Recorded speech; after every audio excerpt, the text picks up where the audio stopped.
তুমি যদি মনে করো যে তোমার লাইফটা ঠিক যেভাবে আগাচ্ছে ওইটা খুব ভালো সিচুয়েশন, জিনিসটা এরকম না। চারদিকে সবাই আনন্দ করবে, সবাই সবকিছু নিজের মতো করে করবে। তোমার কাজকে তোমার আলাদা করে গুরুত্ব দেওয়া লাগবে, নিজের কাজটাকে আপন মনে করে করা লাগবে। তুমি কিন্তু এই টাইমে ফুল টাইম স্টুডেন্ট, বুঝছো? এমন কেউ আছো যে স্টুডেন্টের পাশাপাশি হয়তো বাজারে গিয়ে কলা বিক্রি করছো, বা হচ্ছে গিয়ে ধান চাল বিক্রি করছো, বা হয়তো বা যে কোনো চাকরি করছো, বা যে কোনো বিজনেস করছো, এমন কেউ কি আছো? না কিন্তু।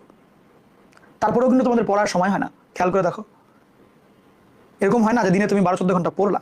নাই, ম্যাক্সিমামই নাই। তোমার আব্বুও সারাদিনে 10-12 ঘন্টা হইলেও বাইরে থাকে, কাজকর্ম করে। তোমার আব্বুকে দেখো, কাজ করে দিনে 10-12 ঘন্টা। উনি খাটতে পারেন এই বয়সে, তুমি ইয়ং বয়স, তুমি 10-12 ঘন্টা খাটতে পারো না তোমার ফুল টাইম কাজে।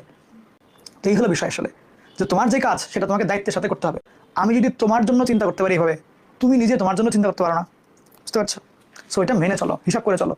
জীবনটা এখন সহজ বিকজ আব্বু ইনকাম করে দেয়, আম্মু রান্না করে দেয়। বাট আজ থেকে 10 বছর পরে কিন্তু তোমার আব্বু তোমার জন্য ইনকাম আর করে দেবে না। তখন প্রত্যেক শুক্রবার আম্মু বাজারে পাঠিয়ে দেবে, বাজার করে নিয়ে আসো। টাকাও দিবে না, কিছুই দিবে না, দাও নিয়ে আসো। বাসা ভাড়া দেওয়া লাগবে, তুমি বিয়ে করবে একদিন, বউ তোমাকে এখানে পাঠাবে, ওইখানে পাঠাবে, বাজার করো, এই করো, বাসার ভাড়া দাও, অনেক অনেক প্রেশার।